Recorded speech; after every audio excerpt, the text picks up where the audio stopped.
What's going on, YouTube? This is Reaper, and I am back with another video. All right. Well, thank you everybody who did actually watch my last two videos, and actually the ones who did comment. Shout out to you guys. Thank you guys. You guys gave me the incentive to do this morning. So, thank you. So, I have a couple of responses to those comments, but I will do them in due course. But I just want to say thank you, everybody, because that was actually quite, nice to see that everybody did have something to say. I got to admit, that was actually kind of funny. And in recent news, the things that I just saw tonight, the concept of Game Pass making its own tier system of how the player wants it, seems to me like Xbox is actually testing that theory out right now. So I was right again. But that's not the focus of this video. Anyway, so the shout out to the guy who told me I should have said COD ruined Game Pass. That's very funny, my man. But as I said in the comment, Call of Duty doesn't own themselves. Microsoft does. So, don't blame the slaves. Blame the owners. That kind of concept. That kind of mentality. And then just look no farther than Team Green. But and then the other comment that I wanted to respond to was why even play COD anymore? And then the other comment was that he stopped playing COD, you know, from Modern Warfare 3, but Fortnite is still a big deal, so I should actually consider that to be, a perk. And I'm gonna be like, yeah, but Fortnite is mainly for the kid-friendly culture. It's not really a mature adult, actual adrenaline pumping game. It's trying to me. I'll give you credit for that. I'll give you credit for that because I did actually test out the first person mode, and the first person mode wasn't that bad. It did need some work, but it wasn't that bad. But I still didn't feel the actual concept of why, as the guy said in the comment, why even play COD anymore? Well, I'm going to tell you why people have been playing COD since 2003, my guy, and that is the primal instinct dopamine rush. That is the chemical that goes through your brain every single time you play a online shooter, or you play an online FPS, or you play a competitive multiplayer of any kind. That is the adrenaline pumping through your blood as you get a kill, as you get a double kill, as you get a triple kill, as you get a killing spree, so on and so forth. It's that ultimate brain rushed basic uplift. And that is what was Call of Duty was originally designed for back in 2003. They wanted a video game that could mold both maturity and generations in one shot and always keep coming back for more over and over again. And the developers at the time were like, well, how do we do that with video games? And they basically said you needed three things. You needed basically the motivation, the purpose, and the initiative to actually, want to actually come back and play more and more and more. And as we all know, Call of Duty has lasted almost 25 years. So I got to admit that that is actually pretty, telling on how the developers wanted to produce the chemical in that particular game. Now, at the time in the 2000s, this wasn't actually very well, researched, and it wasn't very well, considered that it could actually be a damage, not a positive. But people were 50-50 on that. People said it could be a positive for the generations growing up. So other people say it could be a negative for the generations after. And that is what I think we are seeing right now. I think we are seeing the decline of Call of Duty because, as I said in my comment section, Call of Duty is still valid to play if you need that dopamine rush and you need that primal instinct fed, and you do not have any other source of primal instinct to feed you. Then and only then would it not be valid. So the thing is that the fact that Call of Duty has this recurring generation of players over and over and over again who do invest in this game, and the difference between Call of Duty and Fortnite, my friend, is the difference is that Fortnite is free to play, Call of Duty is paid to play. which makes Call of Duty the premium title and Fortnite not so much. But as I said before, you know, people only play and only subscribe to what they can afford. They want whatever they can have, so on and so forth. And that is basically what is happening now. More and more people are getting more choices to basically play other things, other options, other genres, other arenas, other multiplayers, so on and so forth.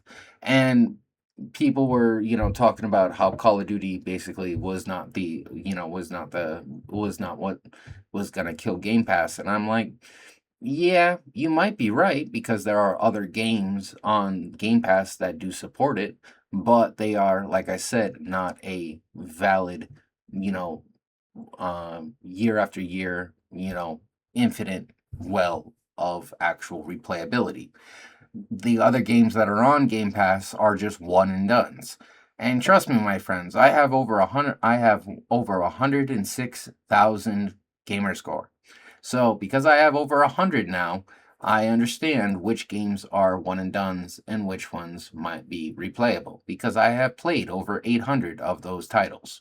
So just so you know, that's how much is in my library. But at the end of the day, I only play maybe 3 or 4 a month, so it's not that big of a deal. But I have always been, people are like, why even buy COD anymore? And I'm like, well, I have no issue in buying COD if it still produces the dopamine hit that my brain requires to function.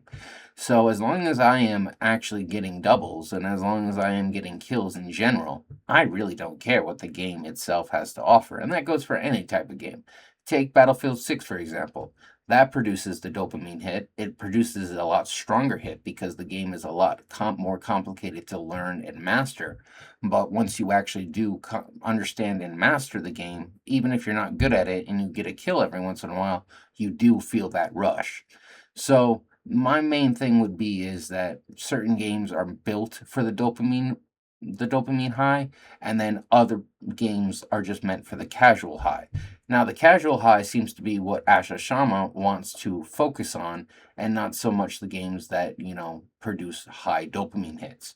But that's what the point of an extraction shooter genre would be, is basically taking that dopamine hit and try to basically mold it into something more friendly and more culture, genuine, actual understanding.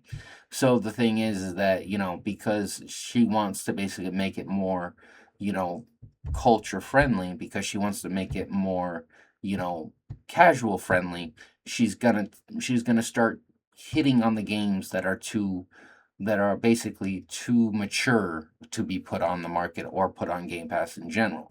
Now, I think that might be a complete wrong turn, but we will see. But at the same time, you need those games in video games to help produce the dopamine, rush, to help produce the dopamine high, because that's how kids maintain their sanity. That's how they maintain their emotions. That's also how they deal with those emotions. And also, games that have infinite replayability will always make you money. But, free to play games like Fortnite, for example, require the market in order to make them money because they sell battle pass, they sell a whole bunch of different things. And, so they make money off of microtransactions, not the actual game. So they make it up for the donations that the consumer, if they like the game, do, but they don't make money directly from the game product. So the thing is that when Call of Duty does both, you actually do make more money off of Call of Duty. No matter how badly it sells, people still do buy it, people still give you cash, so on and so forth. But that's not the reason people keep coming back to COD year after year. People don't play it because they just want to buy it. They play it because it actually produces the chemical that reduces the reduction in the brain. So they want to make sure that that reduction keeps happening day after day, year after year, generation after generation, so on and so forth. And Call of Duty seems to be the only game in existence that actually offers that same feeling. every single year, every generation, so on and so forth.